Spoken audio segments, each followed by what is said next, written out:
Hello everyone. In previous video we have learned about what is translation, its history in brief, its aim and principles of translation. In today's lesson we will talk about various kinds of translation. As we know that translation activity is very ancient and with due course of time various theories about translation were introduced and developed. In the preface to Ovid's epistle in 1680s, John Dryden reduces all translations to three categories. The first one is metaphrase. Metaphrase is word-to-word translation, which means literal translation. In this kind of translation, the word is taken to be the main unit of translation.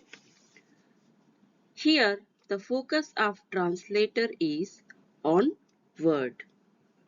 When Bible was in process of translation in Europe, there were many people who thought that there can be no exercise of any freedom while translating the religious and sacred texts like Bible, and that it should be translated word by word.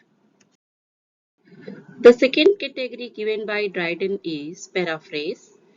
Paraphrase is translation with latitude, where the author is kept in view by the translator, but his words are not so strictly followed as his sense. This involves changing whole phrases and more or less corresponds to faithful translation. This category shows that the translator should keep the intention of the original author in mind and try to convey the same sense or meaning while translation. The next one is imitation. This is not faithful to the original. The translator does not bother about equivalence of words. Here, the translator takes lots of liberty with the original. Liberty to vary the form. Abraham Cowley's translation of Pindaric Ode is example of imitation. It is more or less adaptation. Here, Abraham Cowley imitated the Pindaric style and matter, but disregarded the recurrent stanzic pattern in each strophic triad. In place of a strophic triad, he allowed each stanza to establish its own pattern of varying line length, number of lines, and rhyme scheme.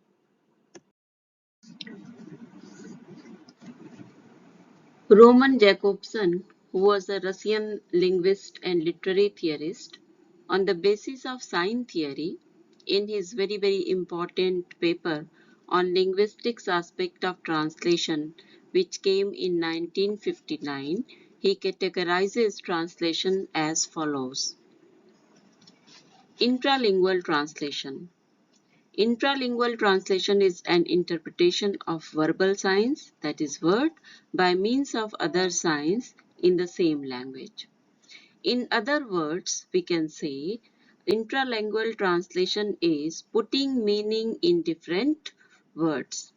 Example is conveying the meaning of an ancient text like word English into Middle or Modern English. Say King James Bible or authorized version of Bible which came into being in 1611 was a bit difficult to understand for people, though it was written in English. So it was translated in modern English by American Bible Society. This is an example of intralingual translation. Next category given by Jacobson is interlingual translation or translation proper. This is an interpretation of verbal signs by means of other language. This is also called proper translation in English. Example is translation from Hindi text to English or English text to Hindi, or translation of any particular language into other language. Translation of Reet Ki Samadhi written by Gitanjali Shri, translated by Daisy Rockwell as Tomb of Saint in English is example of interlingual translation. This book has recently won the Booker Prize. Next one is intersemiotic translation or transmutation. Transmutation is changing into another form. Intersemiotic translation is viewed as the basis of cultural communication through which ideas are circulated, translated, and explained using languages, images, and other semiotic resources. Here, target language transcends language from lingual to non-lingual components. Jacobson states that intersemiotic translation is an interpretation of verbal sign by means of sign of non-verbal sign system. Example is the transmutation of a novel or a story into film, drama, or serial. This change is more attached to its form than its language. Bollywood movie Omkara, for example, is transmutation of Shakespeare's drama Othello. Now in simple language, we will see various kinds of translation. What is literal translation? Literal translation is the process of putting a text from one language into another, word by word, without taking into account the meaning of the text as a whole. In this kind of translation, nothing is added or taken away from the original text. Literal translation is used for translating legal, technical, or scientific texts. In this kind of translation, the original meaning of the text may be changed or lost. For example, this kind of translation can make idioms, sentences, and grammar structures hard to understand. For example, if someone translates "it's raining cats and dogs," which is an idiom, and if we say "कुत्ते बिल्ली की बारिश हो रही है," meaning will be totally lost. What is free translation or paraphrasing? Free translation is based on the main idea of the text. The translator translates mainly the central idea of the source text. Here, the base of the idea can be anything such as sentence, phrase, articles, or the whole text. It looks at the meaning as a whole and it may add or take away words to keep the language flow naturally. This kind of translation is mostly used in the literary translation. The translator attempts to ensure the flavor of originality while doing the literary translation like the source text.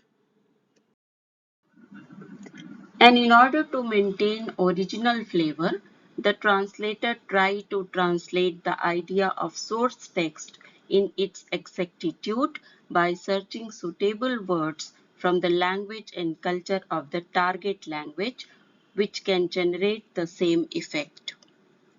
Free translation is also called creative translation. Now, what is adaptation? Adaptation is a method where the source language text is freely translated into target language text. It is used in literary works such as plays. The themes, characters, plots are usually preserved here, while the source language culture is converted to the target language culture.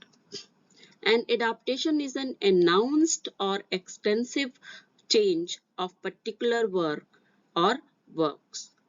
The process may involve a change of medium, like a play into a film, or it may be the change of genre, like change of epic to poetry, or it may be a change of context, where with varied point of views, the interpretations differ.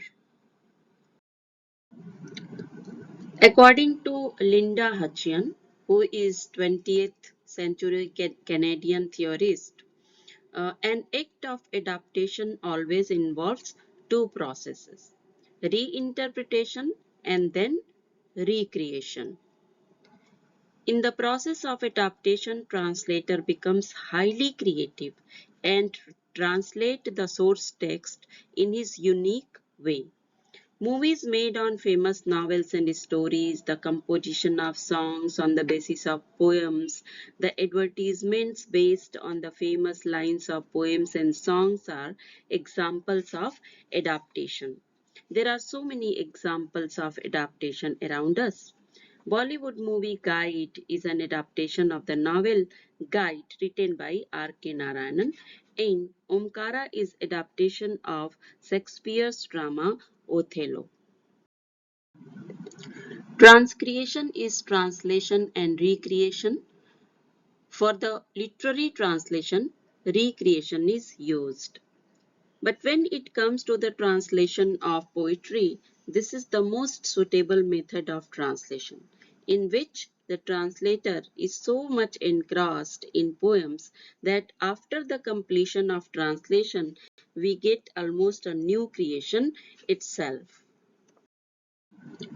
For this kind of translation, the translator should not only have the knowledge of language and culture, but also the knowledge of particular mode in which the source text is written.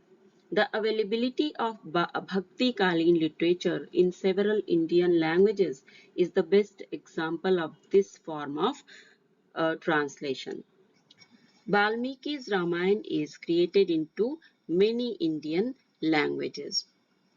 This Ramayana, instead of being a translation or imitation, is considered as an original text of that particular Indian language, which have been appropriated into their own time, space, society, culture, and need, etc.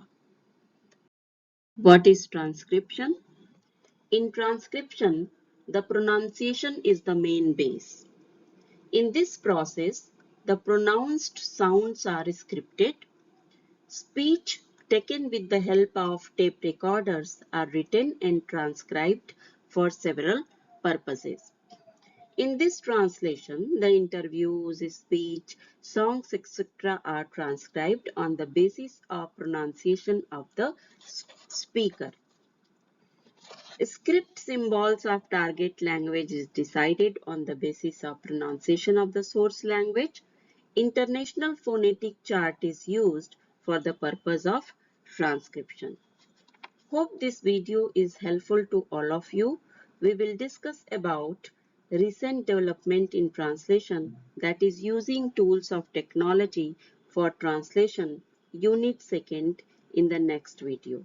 Till then, keep learning. Thanks.